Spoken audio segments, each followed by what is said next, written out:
नमस्कार मित्रों, astro talkies में आप सभी का स्वागत है।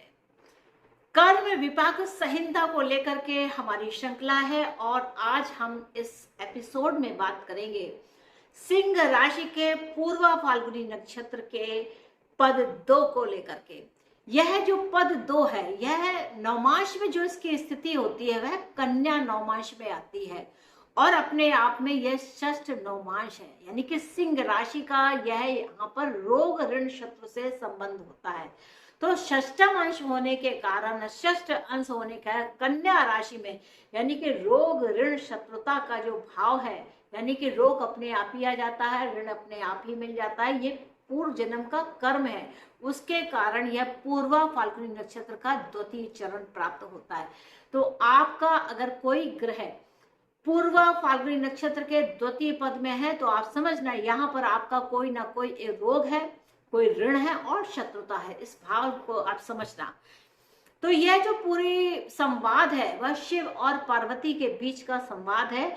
तो शिव जी हम आम लोगों के लिए, हम जनमानस के लिए बहुत अच्छे अच्छे सुंदर सुंदर रेमेडीज बता रहे हैं और उन्होंने प्रत्येक राशि के, प्रत्येक नक्षत्र के, प्रत्येक चरण को लेकर के यहाँ पर रेमेडीज बताई हैं। तो आइए आज चलते हैं पूर्वा फाल्गुनी नक्षत्र के द्वितीय चरण को लेकर के। आज शिव जी पार्वती जी को क्या रेमेडी बताते हैं। तो शिव जी कहते हैं कि हे देवी, प्राचीन समय में कर्नाटक देश में वहां पर एक बढ़ई रहता था। वह लकड़ी का व्यापार करता था। बढ़ई है तो लकड़ी का व्यापार करेगा, तो वह पेड़ भी काटेगा, वृक्षों को छीलेगा। तो कभी कभी क्या होता है कि बढ़ई लोग पुराने पेड़ को ना लेकर के हरे भरे वृक्ष को भी काट देते हैं, तो यह पाप हो जाता है। तो उनकी डायरी में, जो भगवान की डायरी है, उसमें पाप पुण्य के लेखा जोखा में यह सब पाप अंकित हो जाते हैं। तो वहां पर उसके साथ साथ एक बात उन्होंने और कही थी। वो जो बढ़ई था वह लकड़ी काटता था, बेचता था, इस प्रकार अपना व्यापार किया करता था। उसने क्या किया, उसने अपने ही गोत्र की एक कन्या के साथ रमण किया और बहुत समय बाद क्या हुआ, चलो उस पाप करता रहा, कोई दिक्कत नहीं है, पाप करते चाहिए, कोई प्रॉब्लम नहीं है।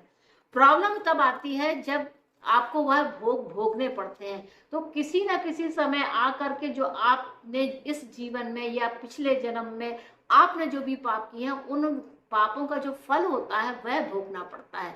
तो यहाँ पर कहते हैं कि वह जो उसकी स्त्री थी वह क्या थी, उल्टा थी, वह विचारणी थी। तो इस प्रकार क्या हुआ कि समय बीतता गया, ठीक है, ऐसी थी और उसकी भी, बढ़ई की भी मृत्यु हो गई और उसके जीवन साथी की भी मृत्यु हो गई। तब यमदूतों ने उसको घोर नरक में डाल दिया। अब यम की आज्ञा से उन्होंने 60,000 वर्ष तक वह जो नरक था उसको भोगा। नरक से निकलकर वह क्या हुआ, मुर्गे की योनि में प्राप्त हुआ, फिर चकवे की योनि में गया और इसके बाद उन्होंने मनुष्य का शरीर उनको प्राप्त हुआ और उत्तम देश को वह प्राप्त हो गए। अब उत्तम देश में पहुंच गए, जन्म ले लिया मनुष्य का। इसके बाद क्या, शूद्र से उनका प्रेम हो गया और प्रेम होने के बाद वह नित्य शूद्र की सेवा करने में संलग्न रहता था। और इस कारण से तो यहाँ पे जो पाप है वह शूद्र से प्रेम करने का नहीं है। पाप यहाँ शुरू होता है कि उसने विवाह करने के बाद माता पिता से द्वेष कर लिया। तो देखिए इस नक्षत्र और पद की यही बात है। आप देखिएगा, अगर आपका कोई ग्रह इस नक्षत्र यानी कि पूर्वा फाल्गुनी नक्षत्र के द्वितीय चरण को आता है तो कैसी बातें होती होंगी। तो यहाँ पर देखिएगा, यहाँ पर कहते हैं माता पिता से द्वेष कर लिया और इसके बाद वह क्या करता था कि वहां उनके घर की जो भैंसें वगैरह थी उनको बेच दिया। क्या था उसके पाप की, उसने पूर्व जन्म में वृक्षों का छेदन किया था और उस दोष से उसके शरीर में तमाम प्रकार के रोग उत्पन्न हुए और हमेशा उसकी कमर के क्षेत्र में दर्द होता रहता, क्योंकि वह जब वृक्ष को काटता था तो कुल्हाड़ी लेकर के वह पेड़ों को काटता होगा, जड़ काटता होगा, इतना भी काटता होगा, तो उसकी कमर में दर्द होना आरंभ हो गया।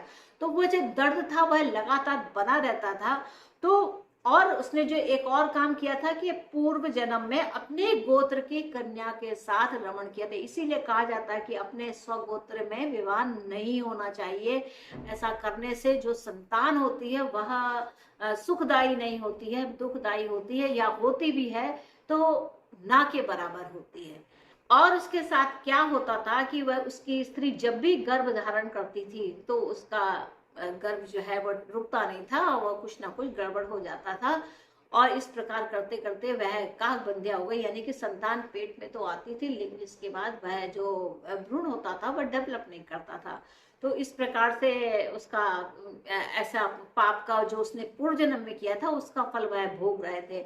और ऐसा करते करते बहुत कभी कभी कन्याएं रह जाती थी तो वह जन्म ले लेती थी और प्रतिदिन कोई ना कोई कष्ट उसको सताता रहता था।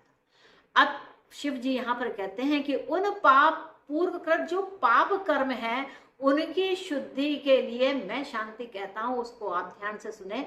अपने घर के धन का 8वां भाग ब्राह्मण को समर्पण करें। तो इस बात को ध्यान देना, अष्टम अपने आप में ये श्रेष्ठ है और ये प्रॉब्लम चूंकि जीवन और मृत्यु की लगातार चल रही है तो ऐसे में अष्टम अंश का यहाँ पर आपको दान करना है, समर्पण के साथ करना है। और उन्होंने कहा कि गायत्री मंत्र का 1 लाख जप करें, गोदान करें, वाटिका आदि लगाएं, यानी कि बाग बगीचे का लगाएं, ग्रह दान भी करेंगे तो बहुत अच्छा है।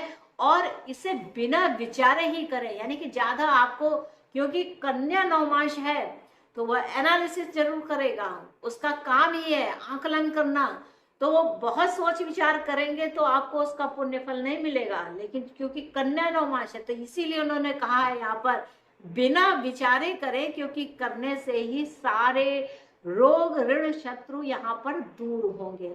तो यहाँ पर भगवान ने ये इतनी सुंदर रेमेडी आप लोगों के लिए बताई है। तो इससे कीर्तिवान शूरवीर पुत्रों की उत्पत्ति होती है और आपका जो दोष है उससे भी आप निवृत्त होते हैं। तो मित्रों ये तो थी सिंह राशि के पूर्वा फाल्गुनी नक्षत्र के चरण 2 की बहुत ही सुंदर रेमेडी। आशा है कि आपको मेरा यह एपिसोड अच्छा लगा होगा और आपने मेरे इस एपिसोड को अगर एंजॉय किया है तो चैनल को लाइक कीजिएगा, इस चैनल को शेयर कीजिएगा और चैनल को सब्सक्राइब करना बिल्कुल मत भूलिएगा, क्योंकि सब्सक्राइब करेंगे तभी आपको यह रोचक तथ्यों के बारे में जानकारी प्राप्त हो सकेगी।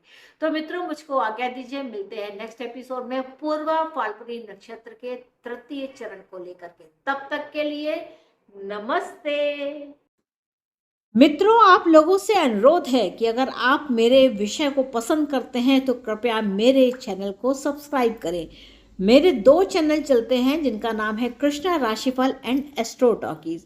तो आप अपनी रुचि के अनुसार इन चैनल्स को सब्सक्राइब कर सकते हैं और इसको शेयर करना बिल्कुल मत भूलें।